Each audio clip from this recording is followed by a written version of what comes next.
बोधगया येथील ब्राह्मणाच्या ताब्यात असलेले महाबोधी विहार हे मुक्त करून ते बौद्धांच्या ताब्यात द्यावं या मागणीसाठी ठाणे शहरात बौद्ध भिक्खूंच्या उपस्थितीत शिव फुले शाहू आंबेडकर अनुयायी मोर्चा नियोजन समितीच्या वतीनं विराट मोर्चा काढण्यात आला होता।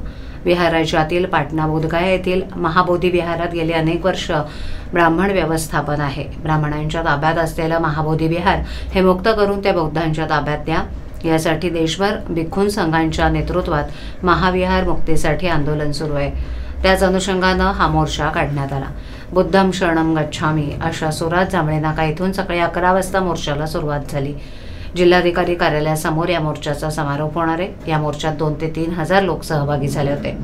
मोर्चा समितीच्या वतीनं वदन लामा यांच्या नेतृत्वाखालील भिक्खू संघ, नानासाहेब इंदिसे, भास्कर वाघमारे, राजाभाऊ चव्हाण इत्यादींच्या शिष्टमंडळानं राष्ट्रपती, पंतप्रधान आणि बिहारच्या मुख्यमंत्र्यांना निवेदन पाठवण्यात आले।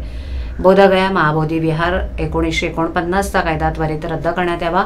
बोधगया येथील महाबोधी महाविहाराचं नियंत्रण आंतरराष्ट्रीय बौद्धांना सोबत घेऊन भारतीय बौद्ध भिक्खूंच्या ताब्यात देण्यात यावं। बोधगया येथे उपोषण करत असलेल्या बौद्ध भिक्खूंवर होणारा पोलिसी अत्याचार त्वरित थांबवून संबंधित पोलीस अधिकारी आणि कर्मचाऱ्यांवर कायदेशीर कारवाई करण्यात यावी इत्यादी मागण्यांचा या निवेदनात समावेश करण्यात आला आहे। आपल्या सम्राट अशोक राजानं आपल्या बौद्धाच्या प्रतीक म्हणून, देशाचं मेन प्रतीक म्हणून त्या ठिकाणी महाबोधी विहार बांधलं आहे बुद्धगयेला। पण त्या बुद्धगयेमध्ये 1949च्या कायद्याच्या अनुषंगानं 4 हिंदू बांधव ट्रस्टी आहेत, 4 बौद्ध बांधव ट्रस्टी आहेत आणि एक कलेक्टर तो हिंदू असला पाहिजे। त्यामुळे तो न्याय जो निवाडा होतो तो हिंदूंच्या बाजूने होतो, बौद्धांवर अन्याय होतो। म्हणून आमची डिमांड आहे 1949चा कायदा रद्द करा आणि संपूर्ण बुद्ध विहार हे बौद्धांच्या ताब्यात द्या याच्या मागणीसाठी आजचा मोर्चा आहे।